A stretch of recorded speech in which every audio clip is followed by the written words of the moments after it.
El COVID fue un impulsor muy fuerte para llegar a esto también, sobre todo para volver a ti. Siento que fue así.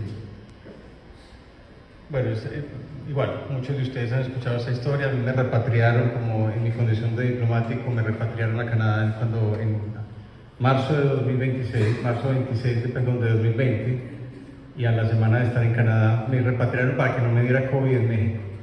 Y a la semana de estar en Canadá me encontré con que tenía COVID. Y yo estuve 21 días aislado de mi esposa y mis hijos, en una época en la que primero le decía a Jaime, la primera sensación fue: qué tan estúpido tiene que ser uno para que le dé COVID. A pesar de que estaba todo el mundo viviéndolo, pero me dio, o sea, es como cuando uno ve la enfermedad. Además le de primero, le de en abril, pues que uno como ahí, pero como así, esperante. Y una de las cosas que les decía es que finalmente yo no tuve la muerte cerca, pero la tuve a la vuelta de la esquina. Y fue una época muy solitaria también, porque pues estuve alejado completamente.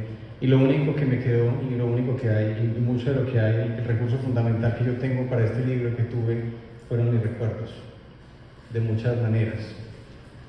Y había recuerdos, empecé a hacer un poco, a jugar con la idea de la incertidumbre que en ese momento todos teníamos. Yo no sabía si nos íbamos a quedar en Canadá, si nos íbamos a volver a México, si nos íbamos a mandar a otro país. Y finalmente lo que yo empecé a hacer fue tratar de jugar un poco con esa idea de la incertidumbre y de los recuerdos también.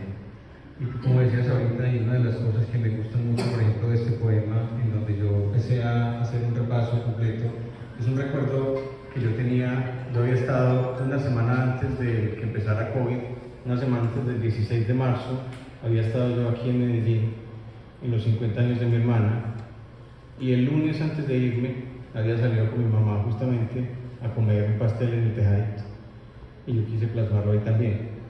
Entonces hablaba, por ejemplo, de